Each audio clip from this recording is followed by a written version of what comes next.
አራተኛው የአብይ ጾም ሳምንት ሲሆን በኢትዮጵያ ኦርቶዶክስ ተዋሕዶ ቤተክርስቲያን ሥርዓተ አምልኮ መሰረት መጻጉዕ ይባላል። መጻጉዕ ማለት ሕመምተኛ ማለት ነው።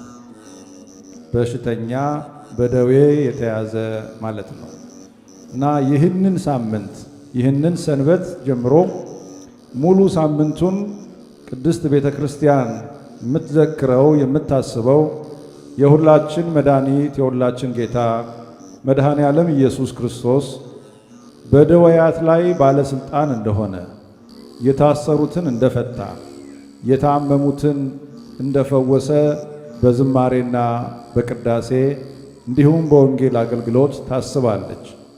ከሁሉ በላይ ደግሞ የሕመሞች ሁሉ ወይንም የበሽተኞች ሁሉ ዋና ርዕስ አድርጋ በዮሐንስ ወንጌል ምዕራፍ 5 ላይ የተጠቀሰውን ለ38 ዘመናት በደዌ ዳኛ በአልጋ ቁራኛ ተይዞ በቤተ ሳይዳ በምትባለው በኢየሩሳሌም በሚገኘው ቤተ መቅደስ በመጠመቂያው የእግዚአብሔርን ምሕረት ሲጠባበቅ የነበረውን ስለ አንድ ምስኪን በሽተኛ ታሪክ መነሻ በማድረግ እግዚአብሔር ሕሙማንን እንደሚፈውስ፣ መድኃኔ ዓለም ኢየሱስ ክርስቶስ በደዌያት ላይ ባለስልጣን እንደሆነ፣ በደዌ ሥጋ ላይ ብቻ ሳይሆን በነፍሳችን ያለውን ደዌ የኃጢአት ደዌ አስወግዶ ለመንግስቱ ብቁና ዝግጁ የሚያደርግ አምላክ መሆኑን ቤተ ክርስቲያን ታስባለች፣ ትዘክራለች።